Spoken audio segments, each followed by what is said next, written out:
The movie revolves around two small kids who were stranded on a tropical paradise island in the South Pacific Ocean.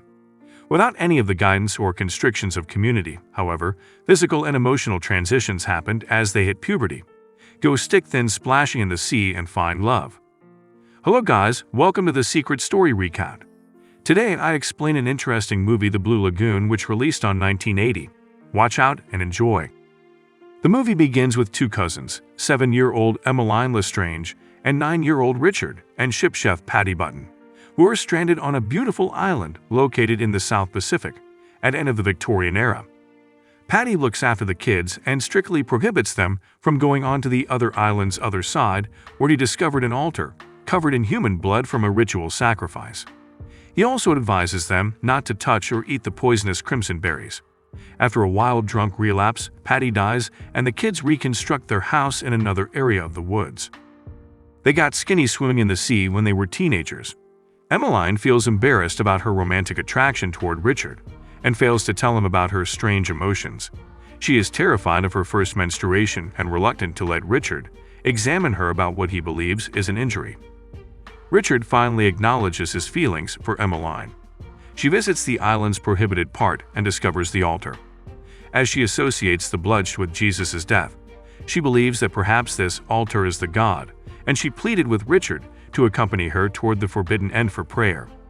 They bicker because Richard is frightened by the thought of violating the law. Richard tried to hide and masturbates when she refuses to make sexual relations. As a boat approaches the island, Emeline doesn't like the smoke signal and says Richard despised it, but she says now their home is this island. She told him she is aware of Richard's masturbating and warns him she will report it to her Uncle Arthur. They'd argue, and Richard throws out Emeline from the safe home. Emeline accidentally walks on a poisonous fish. She begs Richard to carry her to God, the altar, as she collapses from the venom. Richard takes her to the altar on the other side of the island. Emeline wakes up, and both go swimming in the water nude. They experience sexual contact and become partners after seeing their bodies' responses. As Emeline gets pregnant, none of them realizes it, and they're surprised to touch the infant moving within her belly, thinking the movements are caused by her gut. Richard witnesses local folks making a sacrifice of humans to the gods in the vicinity of the sculpture months later. He is terrified and hurries to Emeline, who is undergoing childbirth. Patty is the name they give to their newborn child.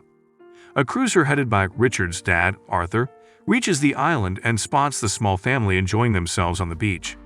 Emeline and Richard, satisfied with their life, run away rather than calling them for rescue. Arthur believes the mud-splattered pair cannot be Emeline and Richard. Richard looks for bananas as they reach their previous home, and Patty brings a bunch of crimson fruits into the sailboat with Emeline. As the boat floats away from the beach, Patty throws a paddle out. Richard rushes after the boat swimming, closely followed by a shark. Emeline knocks the shark with the other paddle, allowing Richard the opportunity to climb inside the boat. The sailboat wanders out to the ocean without paddles. Emeline and Richard awake after floating for some days at least to see Patty swallowing the crimson berries. Emeline and Richard, disappointed, take the fruit as well and lay down to die. Arthur's cruiser eventually locates them. Are they dead? Arthur questioned. The officer reassures him that they are just in a deep sleep. There the movie ends. Comment on how the movie looked like. Which is your favorite movie? Subscribe for more videos like this. Turn on notifications and leave a like to help the channel out. Bye-bye.